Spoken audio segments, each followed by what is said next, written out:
Queridas e queridos, com as revoluções burguesas, industrial e francesa e a independência dos Estados Unidos, chegamos então na consolidação do capitalismo no século XIX. Aí é muito interessante a gente fazer uma reflexão muito pertinente, inteligente para entender o nosso mundo e para se qualificar muito bem para o Enem. Olha só, como é que vocês entendem o capitalismo? O que vocês entendem por capitalismo? Bom, numa resposta assim, simples e direta, vocês chamariam o capitalismo de um sistema econômico, ok? Capitalismo é um sistema basicamente de produção, distribuição e consumo de bens, que gera capital, que gera lucro e que gera trabalho e renda. Ok, é uma explicação básica, é uma explicação simples, é uma explicação direta e é uma explicação correta. Mas o legal é a gente perceber que o capitalismo, ele aqui, com todas essas mudanças sociais que nós estamos revendo, o capitalismo se torna, mais do que isso, se torna um sistema social e cultural. Ele se torna a fonte daquilo que nós entendemos por realidade e por verdade. E, portanto, lembrando que a sociologia sempre conecta a vida individual com o seu contexto social-cultural, à medida em que o capitalismo é um sistema social e cultural, todas as esferas da nossa vida são impactadas por ele. Ok? Vejam só, aqui está um exercício reflexivo para você me acompanhar e para você entender a lógica dele e aplicar ela em todas as outras esferas da vida. Vejam só vocês. Já comentei aqui em outros momentos, mas deixo agora falar com mais cuidado da ideia de que o trabalho dignifica o homem. Ora, como nós percebemos, essa é uma ideia muito moderna, muito capitalista. É um produto, como eu descrevo aqui nesse slide para você, é um produto da soma de uma série de transformações que vieram com a ascensão da burguesia, com a Revolução Industrial, como a formação de um mercado de trabalho.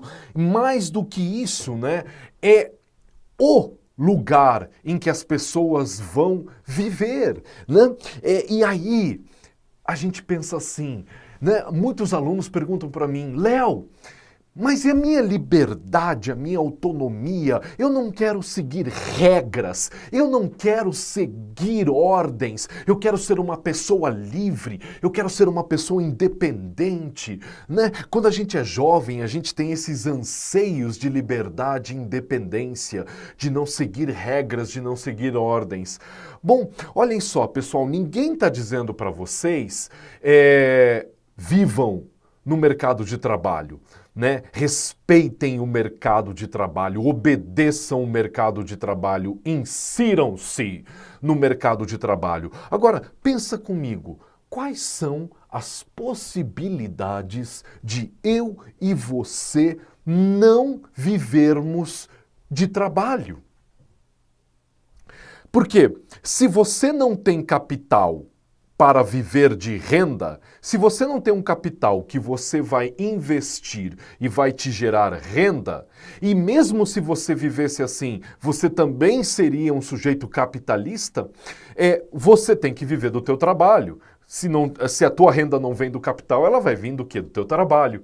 Então, veja, você tem que seguir as regras, né? Então a tua liberdade, a tua independência, elas existem, claro que elas existem, mas elas só podem ser manifestadas no contexto de uma sociedade qualificada, organizada pela lógica do mercado de trabalho.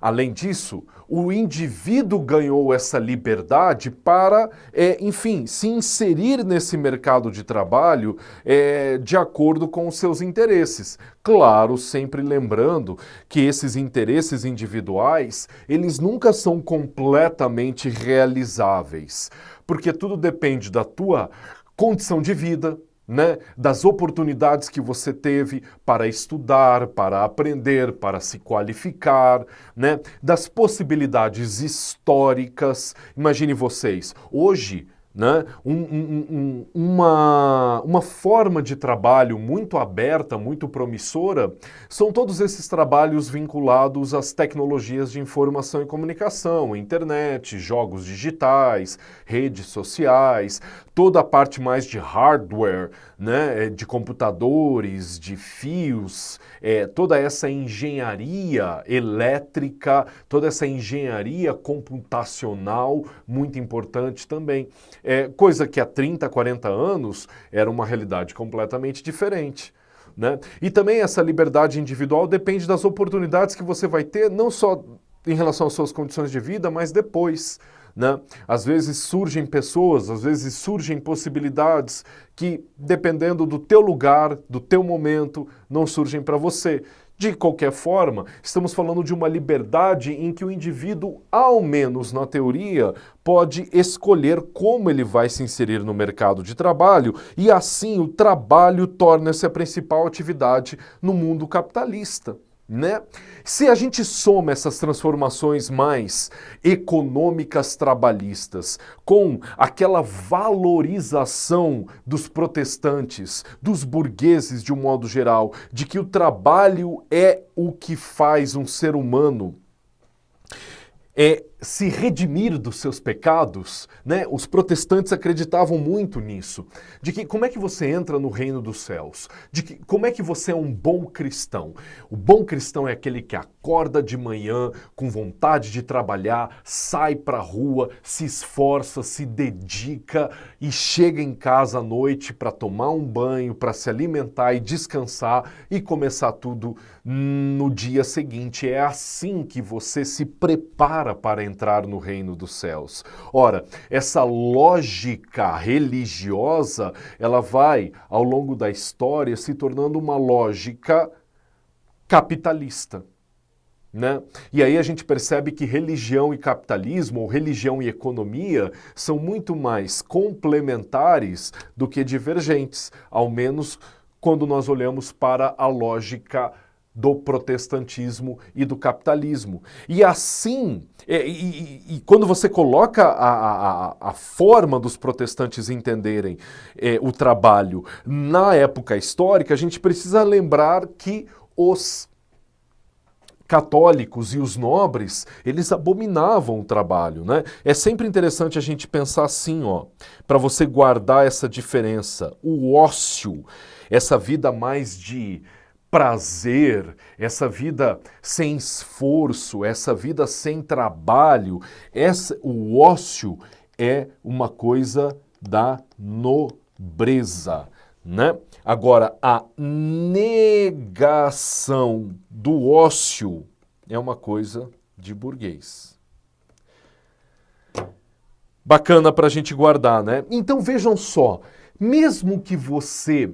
Porque às vezes eu falo isso para os meus alunos e alguns falam, professor, essa história aí de que o trabalho dignifica o homem, eu não boto fé nisso não, eu não vou por aí não. É como se eu dependesse do que eu fizesse, é como se eu só fosse o que eu faço no mercado de trabalho.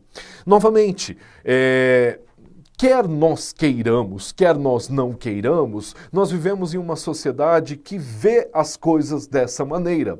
Não é só uma realidade social, organizacional, mas também é uma crença, é um valor que define a nossa realidade, né? É por isso que se você aí acorda numa segunda-feira e não vai nem trabalhar, nem para aula, não tem perspectiva, sua família, seus amigos, né, vão olhar para você e vão te entender como vagabundo, Não faz nada, não quer nada da vida, é um preguiçoso. É por isso, é porque na cabeça deles a realidade, a verdade, o que é certo e o que é errado, né? Nesse caso, o que é certo é trabalhar. É assim que uma pessoa torna-se uma pessoa na nossa sociedade. Ok?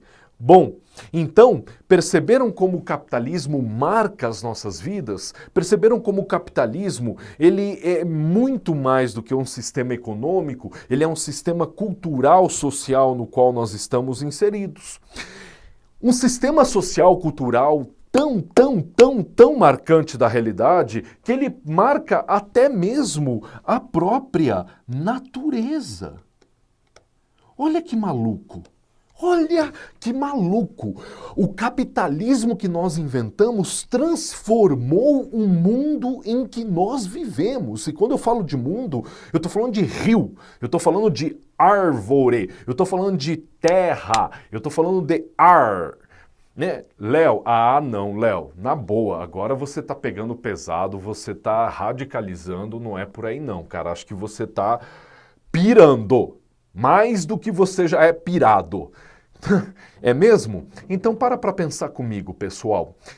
O capitalismo, ele é basicamente... Anotem porque isso é importante e aparece geral no Enem, as relações entre sociedade e ambiente. Vamos lá, o capitalismo é marcado por um sistema produtivo massificado. Anotou? Capitalismo, produção massificada. Léo, o que significa massificado? Muito. Tem que produzir muito, porque é assim que você ganha dinheiro. Em outras palavras, podem anotar aí, o sistema capitalista é baseado na lógica do deixa eu escrever certo, né? Está marcado pela lógica do excedente.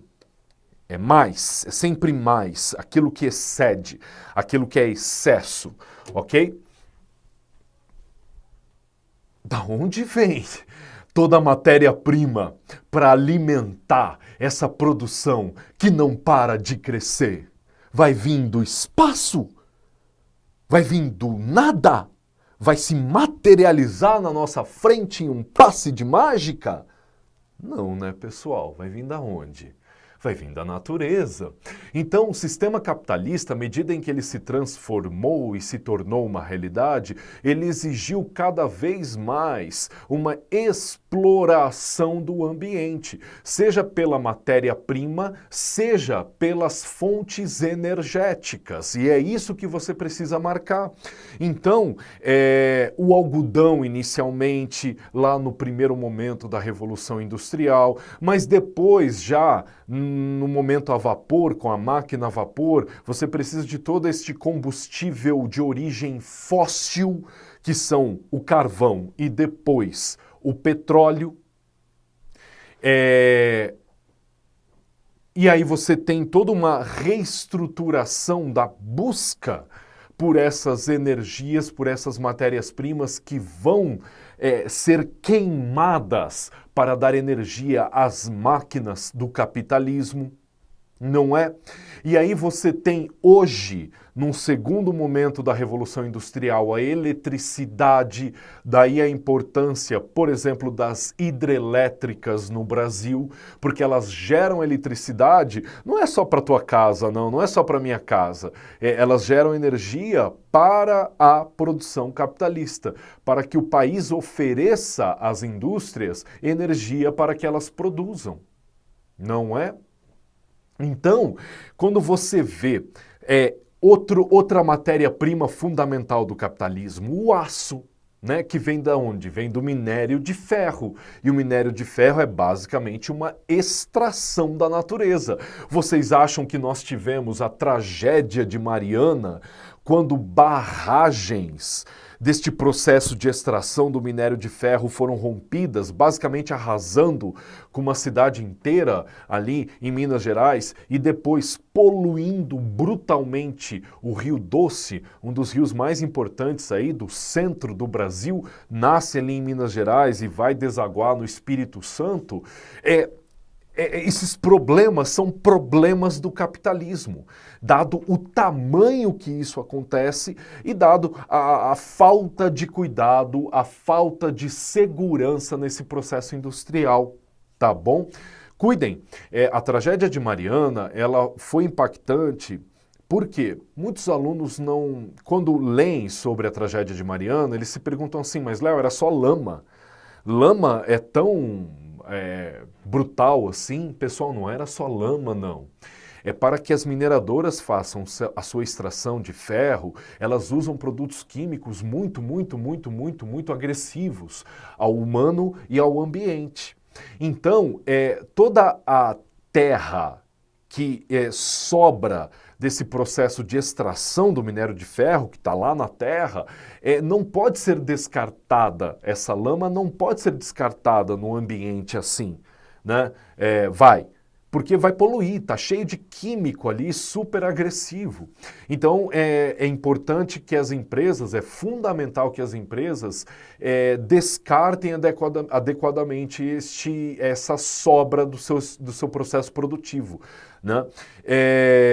Há leis que organizam esse processo e há multas pesadas se você não cumpre essas regras. Os nossos rios estão poluídos em grande medida, por quê? Porque muitas empresas não respeitam essas regras ou porque no passado nós não tínhamos essas regras de segurança produtiva. Não é? Então vejam só vocês como tudo isso marca a nossa vida. Isso para não falar de toda a produção do alimento feita pelo capitalismo. Porque agora, para alimentar toda essa rapaziada, 8 bilhões de pessoas no planeta, você precisa de processos produtivos cada vez mais massivos. E há uma exploração cada vez mais brutal da natureza para dar conta desse processo produtivo. Vejam, alguns cientistas fazem cálculos dizendo que o país que mais consome no mundo hoje é os Estados Unidos. E se, os cientistas dizem, se todo o planeta consumisse como os Estados Unidos, nós precisaríamos de mais ou menos 3 planetas Terra para dar conta de todo esse consumo.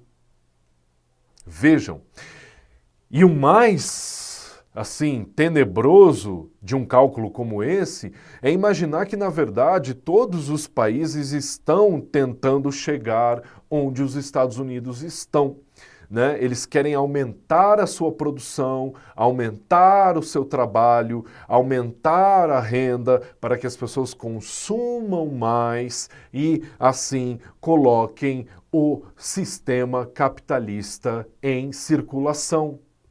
Então, hoje, eu sugiro para vocês, o grande inimigo do capitalismo não é o socialismo, não é o comunismo, e sim os problemas ambientais que eles geraram. Porque toda essa poluição, né, todo o agravamento das condições ambientais, seja rio, seja terra, seja ar, os professores de química contam isso para vocês, eles estão, depois de 300 anos de Revolução Industrial, mostrando o que nós fizemos com o planeta que nós habitamos. E estamos sofrendo por isso. Então, vejam só vocês como isso impacta a nossa realidade, né?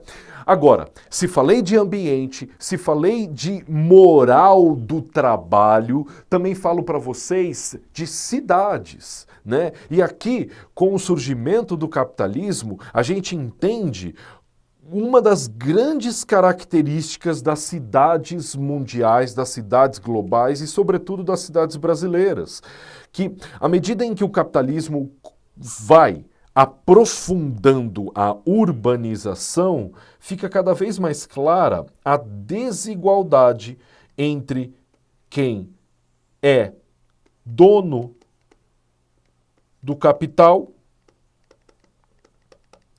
e quem é o que? Trabalha, né?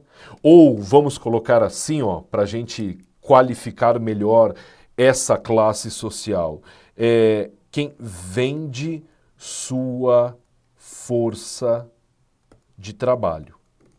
É isso, né? Porque quem não tem capital precisa vender a sua força de trabalho para gerar renda. E no século XIX é muito característico do mundo capitalista essas diferenças aí, ó, que vocês estão vendo no seu monitor, né? Enquanto os burgueses, eles se divertiam nos clubes e cafés, enquanto eles iam às suas danças, enquanto eles iam conversar sobre a vida, sobre os amores, sobre o que é o ser humano, os pobres, eles passavam 12, 14, 16 horas dentro dessas fábricas para no final do dia, para no final do mês ganhar uma miséria.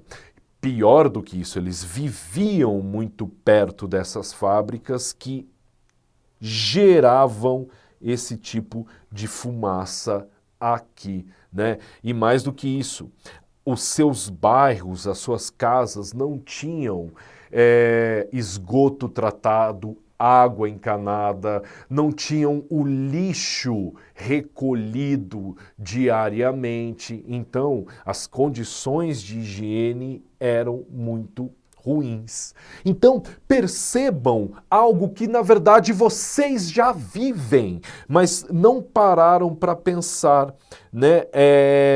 A condição de vida é muito interessante no ponto de vista sociológico pensar nessa relação. A condição de vida, ela tem uma relação muito direta com o tempo livre que nós temos. Não é? É isso. Se você tem... É assim, pessoal. Se a pessoa fica em casa estudando, se a pessoa vai para um café em plena terça-feira à tarde ler, estudar, alguém está pagando por isso. Não é? Porque a pessoa não está gerando renda ali. Então, de onde vem essa renda? É por isso que muitas pessoas que adorariam estudar mais não podem. Por quê? Porque precisam trabalhar. Então, elas precisam vender a sua força de trabalho. O que é força de trabalho? É tempo de trabalho para comer, não é? Enquanto que outras pessoas já acumularam capital para ficarem sussa num café, pensando na vida, pensando na sociedade, pensando na cultura. É por isso que matérias como a minha, sociologia, na verdade, toda a ciência foi produzida por quem tinha tempo livre, né, para pensar nessas coisas. Essa desigualdade é muito marcante na aurora, no surgimento do século XIX. E ela vai ser muito marcante na qualidade de vida dessas pessoas. Então, a riqueza dá mais tempo de vida. Por quê? Porque, entre outras razões, você não vive na sujeira aqui no século XIX. Né? Imagine você morar em casas, aliás, como ainda é hoje, em grande medida, no Brasil, em muitas favelas e bairros periféricos. Né? Você viver em casas super mal estruturadas, que correm o risco de serem levadas por uma enchente, por um deslizamento de terra, por um incêndio, porque toda a fiação, todo o uso de gás e energia é super precário nesses lugares, é super amador e ilegal, não é? E você não ter um descarte adequado do lixo que gera animais, que gera bactérias, que pode podem ser transmitidas ao humano. Então, aí começamos a perceber os impactos dessa desigualdade nas condições de vida entre trabalhadores e burgueses, ou os donos do capital e quem precisa trabalhar para sobreviver. E lembrem-se, pessoal, que, como eu digo antes desse slide, nesse momento do século XIX, no início do capitalismo aí, os trabalhadores, além de viverem muito precariamente, recebiam salários miseráveis e não tinham direitos trabalhistas, né? Então, essa miséria, quando você vive essa vida indigna de trabalhar 12, 14, 16 horas, não só os homens, mas as mulheres e as crianças também, é um terreno muito fértil para o surgimento de alternativas ao capitalismo, né? De certos programas políticos, de certas bandeiras políticas que vão dizer assim, não, o mundo pode ser diferente. Então, o socialismo e o comunismo, propostas alternativas ao capitalismo, ganharam força entre os trabalhadores. Por quê? Porque, entre outras razões, eles viviam em condições muito precárias. Então, é muito óbvio que eles queiram viver uma vida diferente. E é muito óbvio que eles não fiquem parados, esperando que as coisas sejam diferentes, né? Mais do que isso, essa pobreza, ela era tão marcante da realidade do capitalismo que foi o início também de preocupações sociológicas, de reflexões sociológicas. Por quê? Se o Comte pensava em mudança social, outros autores, analistas, pensadores da época se preocuparam com essa desigualdade, dizendo assim, olha, o que estamos vivendo aqui? Né? Que tipo de vida é essa? Então a humanidade, iluminismo, né, tem a razão científica, inventou essas máquinas geniais, a humanidade cada vez mais vem progredindo e se desenvolvendo para viver essa condição humilhante aqui de parte dela? Tá errado. Então, é muito interessante vocês pensarem que a sociologia é também, além das mudanças sociais, ou uma dessas mudanças sociais, é também uma reflexão sobre as consequências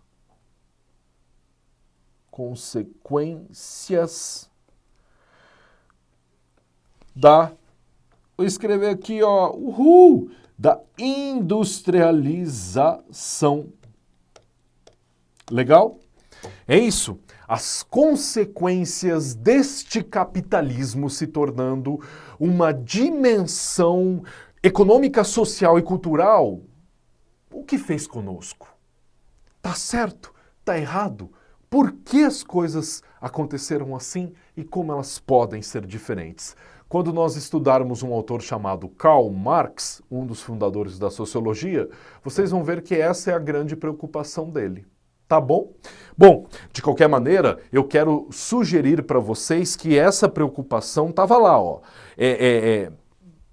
no século XIX, em livros como o de Engels, o parceiro de Marx. Vocês vão ver que Marx, ele trabalhou junto com um outro autor chamado Engels. E o Engels escreveu esse livro aqui, A Situação da Classe Trabalhadora na Inglaterra. Isso ainda em 1844. Vejam só vocês. Esses dois livros aqui, Germinal e A Paixão do Socialismo, são romances.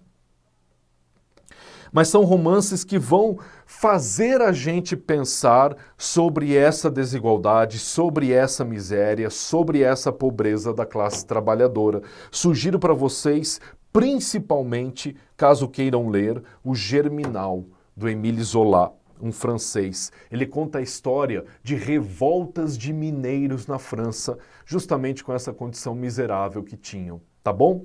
E para terminar, um filme que é mais contemporâneo, mas ele mostra a mesma tensão.